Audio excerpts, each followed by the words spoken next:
پناہ مانگتا ہوں میں اللہ کی شیطان مردود سے، شروع نام سے اللہ کے جو بڑا مہربان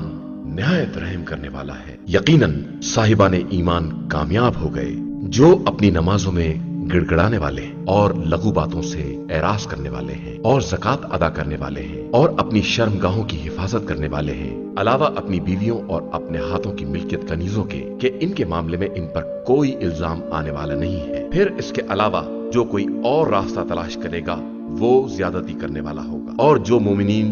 اپنی امانتوں اور اپنے وعدوں کا لحاظ رکھنے والے ہیں اور جو اپنی نمازوں کی پابندی کرنے والے ہیں، در حقیقت یہی وہ وارثان جنت ہیں جو فردوس کے وارث بنیں گے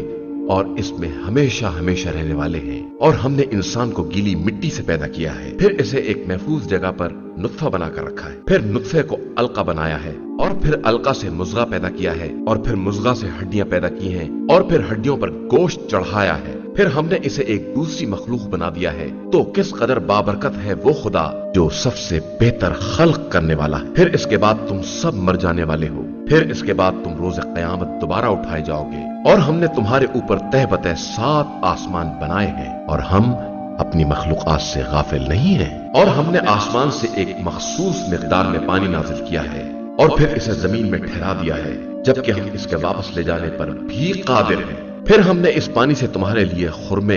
اور انگور کے باغات پیدا کیے ہیں جن میں بہت زیادہ میوے پائے جاتے ہیں، اور تم انہی میں سے کچھ کھا بھی لیتے ہو۔ اور وہ درخت پیدا کیا ہے جو طور سینا میں پیدا ہوتا ہے، اس سے تیل بھی نکلتا ہے اور وہ کھانے والوں کے لیے سالن بھی ہے۔ اور بے شک تمہارے لیے ان جانوروں میں بھی عبرت کا سامان ہے کہ ہم ان کے شکم میں سے تمہارے سیراب کرنے کا انتظام کرتے ہیں، اور تمہارے لیے ان میں بہت سے فوائد ہیں اور ان میں سے بھی تم کھاتے ہو، اور تمہیں ان جانوروں پر اور کشتیوں پر سوار کیا جاتا ہے۔ اور ہم نے نوح کو ان کی قوم کی طرف بھیجا تو انہوں نے کہا کہ قوم والو خدا کی عبادت کرو کہ تمہارے لیے اس کے علاوہ کوئی خدا نہیں ہے، تو تم اس سے کیوں نہیں ڈرتے ہو؟ ان کی قوم کے کافر رؤوسا نے کہا کہ یہ نوح تمہارے ہی جیسے انسان ہیں جو تم پر برتری حاصل کرنا چاہتے ہیں، حالانکہ خدا چاہتا تو ملائکہ کو بھی نازل کر سکتا تھا۔ یہ تو ہم نے اپنے باپ دادا سے کبھی نہیں سنا تھا۔ در حقیقت یہ ایک ایسے انسان ہیں جنہیں جنون ہو گیا ہے، لہٰذا چند دن ان کے حالات کا انتظار کرو۔ تو نوح نے دعا کی کہ پروردگار ان کی تکذیب کے مقابلے میں میری مدد فرما۔ تو ہم نے ان کی طرف وحی کی کہ ہماری نگاہ کے سامنے اور ہمارے اشارے کے مطابق کشتی بناؤ، اور پھر جب ہمارا حکم آ جائے اور تنور ابلنے لگے تو اسی کشتی میں ہر جوڑے میں سے 2 کو لے لینا اور اپنے اہل کو لے کر روانہ ہو جانا، علاوہ ان افراد کے جن کے بارے میں پہلے ہی ہمارا فیصلہ ہو چکا ہے، اور مجھ سے ظلم کرنے والوں کے بارے میں گفتگو نہ کرنا کہ یہ سب غرق کر دیے جانے والے۔ اس کے بعد جب تم اپنے ساتھیوں سمیت کشتی پر اطمینان سے بیٹھ جانا تو کہنا کہ شکر ہے اس پروردگار کا جس نے ہم کو ظالم قوم سے نجات دلا دی ہے، اور یہ کہنا کہ پروردگار ہم کو بابرکت منزل پر اتارنا کہ تو بہترین اتارنے والا ہے۔ اس امر میں ہماری بہت سی نشانیاں ہیں اور ہم تو بس امتحان لینے والے ہیں۔ اس کے بعد پھر ہم نے دوسری قوموں کو پیدا کیا اور ان میں بھی اپنے رسول کو بھیجا کہ تم سب اللہ کی عبادت کرو کہ اس کے علاوہ تمہارا کوئی خدا نہیں ہے، تو کیا تم پرہیزگار نہ بنو گے؟ تو ان کی قوم کے ان رؤوسا نے جنہوں نے کفر اختیار کیا تھا اور آخرت کی ملاقات کا انکار کر دیا تھا، اور ہم نے انہیں زندگانی دنیا میں عیش و عشرت کا سامان دے دیا تھا، وہ کہنے لگے یہ تو تمہارا ہی جیسا ایک بشر ہے، جو تم کھاتے ہو وہی کھاتا ہے اور جو تم پیتے ہو وہی پیتا بھی ہے، اور اگر تم نے اپنے ہی جیسے بشر کی اطاعت کر لی تو یقیناً خسارہ اٹھانے والے ہو جاؤ گے۔ کیا یہ تم سے اس بات کا وعدہ کرتا ہے کہ جب تم مر جاؤ گے اور خاک اور ہڈی ہو جاؤ گے تو پھر دوبارہ نکالے جاؤ گے؟ حیف صد حیف، تم سے کس بات کا وعدہ کیا جا رہا ہے؟ یہ تو صرف ایک زندگانی دنیا ہے جہاں ہم مریں گے اور جیئیں گے اور دوبارہ زندہ ہونے والے نہیں ہیں۔ یہ ایک ایسا آدمی ہے جو خدا پر بہتان باندھتا ہے اور ہم اس پر ایمان لانے والے نہیں ہیں۔ اس رسول نے کہا کہ پروردگار تو ہماری مدد فرما کہ یہ سب ہماری تکذیب کر رہے ہیں۔ ارشاد ہوا کہ عنقریب یہ لوگ پشیمان ہو جائیں گے۔ نتیجہ یہ ہوا کہ انہیں ایک برحق چنگھاڑ نے اپنی گرفت میں لے لیا اور ہم نے انہیں کوڑا کرکٹ بنا دیا کہ ظالم قوم کے لیے ہلاکت اور بربادی ہی ہے۔ پھر اس کے بعد ہم نے دوسری قوموں کو ایجاد کیا۔ کوئی امت نہ اپنے مقررہ وقت سے آگے بڑھ سکتی ہے اور نہ پیچھے ہٹ سکتی ہے۔ اس کے بعد ہم نے مسلسل رسول بھیجے، اور جب کسی امت کے پاس کوئی رسول آیا تو اس نے رسول کی تکذیب کی، اور ہم نے بھی سب کو عذاب کی منزل میں ایک کے پیچھے ایک لگا دیا۔